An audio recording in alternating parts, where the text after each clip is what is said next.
Ashraf, welcome to the program. Thank you, Faizal. Now, Yes. where did it all start, Ashraf Moorad as a person?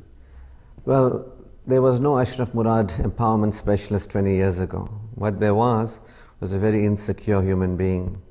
He used to bite his nails, pull out his hair, smoke cigarettes, and also occasionally other things as well. I was extremely anxious and didn't know what was wrong with me, and I was afraid that there was actually something that was wrong with me.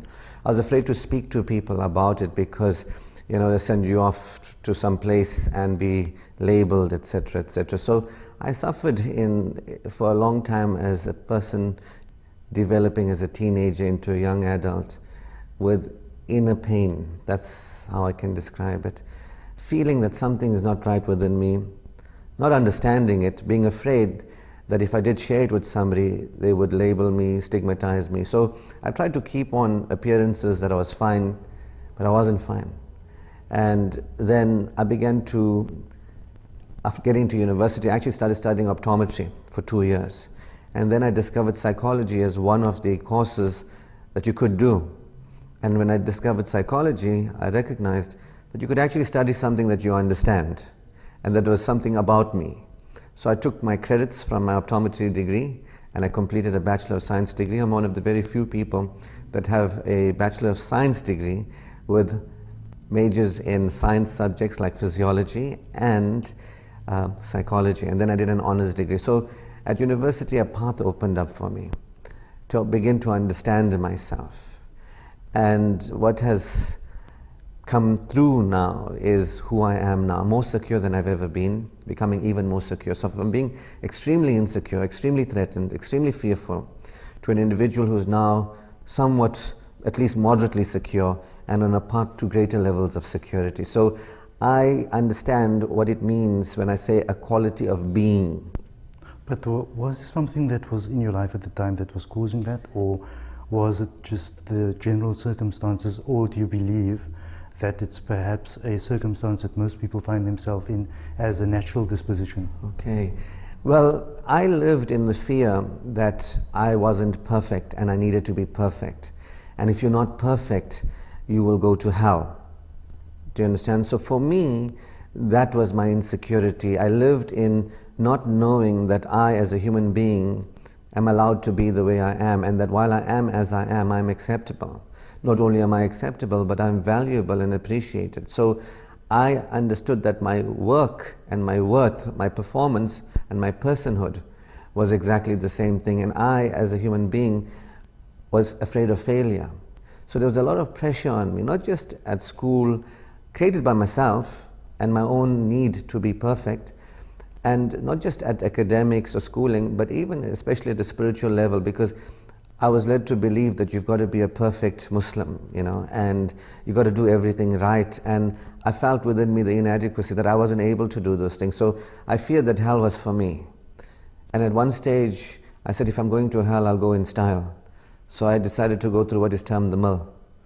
And so my journey comes from that insecurity and to where I am now, to greater levels of security. As I was saying, that my quality of being, every human being has a quality of being that they may or may not be aware of, the inner state, what it feels like within them.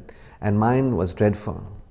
Now I'm in a state of inner peace, ease, joy, satisfaction, and going to greater levels of fulfillment in my life. So it's no particular individual or circumstance. It's the overall circumstances that you find yourself in. But do you believe that many people find themselves in that realm naturally? Yes. One of the most important things, even more important than the environment, is one's relationship with oneself. So how one perceives oneself is very important, and is the overriding factor. No matter what you're going through, whatever situations you're dealing with, that for me is secondary. So when I came to know of my unconditional value, my unconditional worth, even if you don't have a cent, even if you're in debt, you can still feel and experience the security of knowing your value and your worth.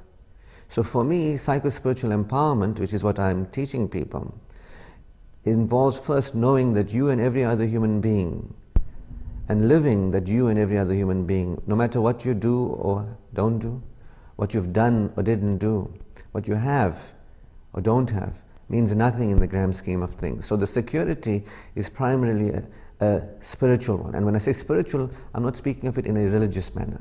Spiritual as in spirit. You see, so I was saying to you, we have a quality of being, and that is your spirit. When I'm secure, I find my way thinking thoughts that are constructive, productive, loving. When I'm insecure, I think thoughts that are judgmental, fearful, envy and jealous, I feel like hurting people, think those thoughts. When I'm insecure, I speak in ways that are unloving and threatening towards others, violent in my speech. When I'm secure, I'm loving and supportive in my speech. When I'm insecure, in my heart I feel anxiety, depression, fear, all that sort of thing, apprehension. When I'm secure, I feel nothing but love and joy. When I'm insecure, my behaviors are hurtful to myself, like drug addiction, and hurtful towards others, like withholding of love, or even violence. When I'm insecure, I create relationships where I'm unloved and unsupportive, and where I am unloving and unsupportive towards others. But when I'm secure, I create mutually respectful relationships. So it's primarily your spiritual connection to yourself and to what I call source, the divine. When you get that right, every other aspect of your life organizes itself. And so the circumstances and conditions of your life, no matter what they may be, are simply a reflection of your relationship with yourself and the divine. That level of peace, salam, shalom. These are not just words, these are states of being. So my work is about supporting myself and other people experiencing an enriched quality of being, from which an enhanced quality of life can be experienced. So we go for satisfaction, fulfillment, abundance, prosperity, joyful, fulfilling relationships. Yeah.